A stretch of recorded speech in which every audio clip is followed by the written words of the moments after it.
Good day everyone. Today I will interview an SK chairman about the Philippine Local Government Code of 1991 and RA 10742 of Sangguniang Kabataan Reform Act of 2015.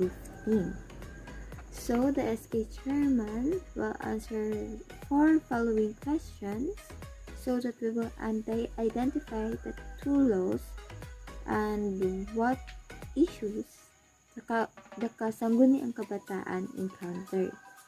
So, let's go!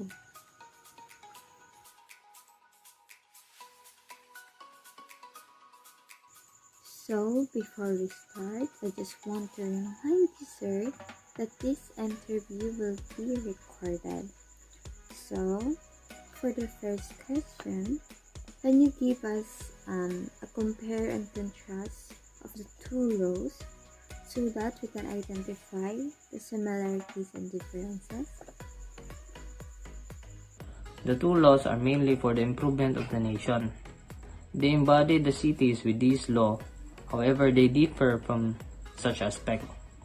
Local Government Code of 1991 is the generalization of local government unit, and it is led by our city mayor, our vice mayor, and the other body of the city council. They are the ones who were chosen, they are the ones who were voted by the people. And unlike the SK Reform Act 2015, which is the RA 10742, it focuses on the youth. It is only for the youth itself. And according to the law, youth are considered 15 to 30 years old. So they are the ones who are eligible enough to vote to vote for the SK Council. However, the SK Council must be 18 to 24 years old, and they are the ones who are eligible also enough to run in the position. The SK Council would have embodied the SK Chairman, SK Kagawad, and the appointment of the SK Treasurer and SK Secretary. Unlike the Local Government Code of 1991, the SK Council would only have 10% share of the budget in the barangay according to the RA 10742.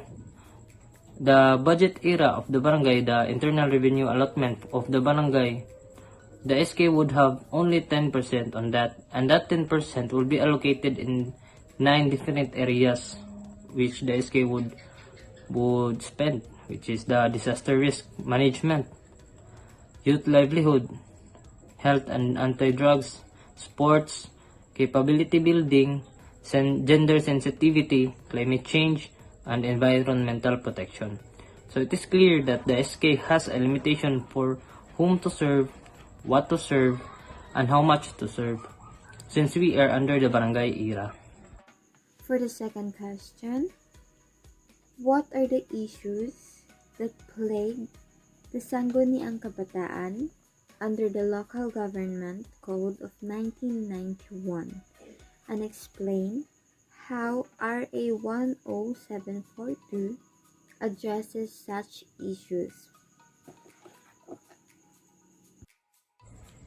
For me, some problems might interfere the Local Government Act of 1991 and under the RA Act of 10742, which is the SK Reform Act.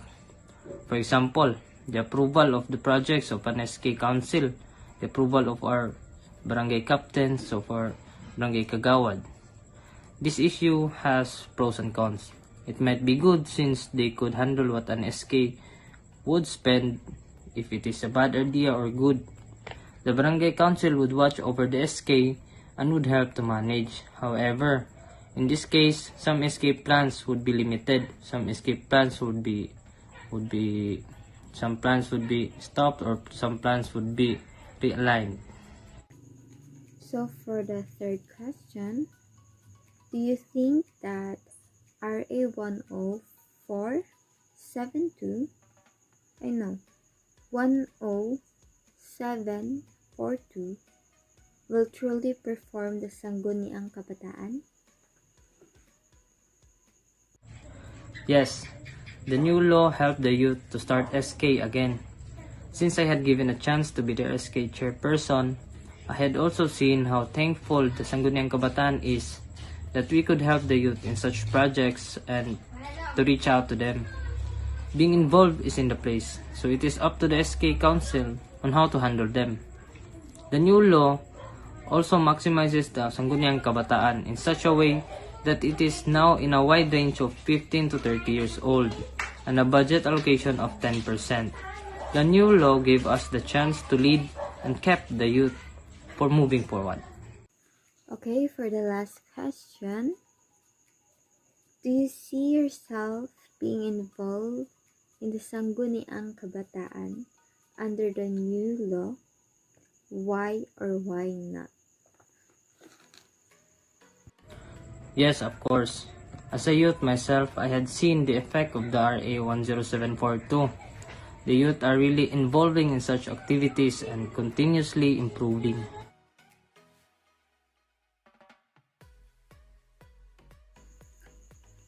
So, based on what I have learned today on the answers of the SK chairman, it really shocked me a lot because I don't really know what is happening around the youth or the Sangguniang Kabataan problem because I'm not really into it. I'm not into participating in their activities, so I don't know anything about it. So I think with all what I have heard, maybe it will change my mind and it will provoke me to participate in any activities of the youth and of course to know more about the Sangguniang Kabataan.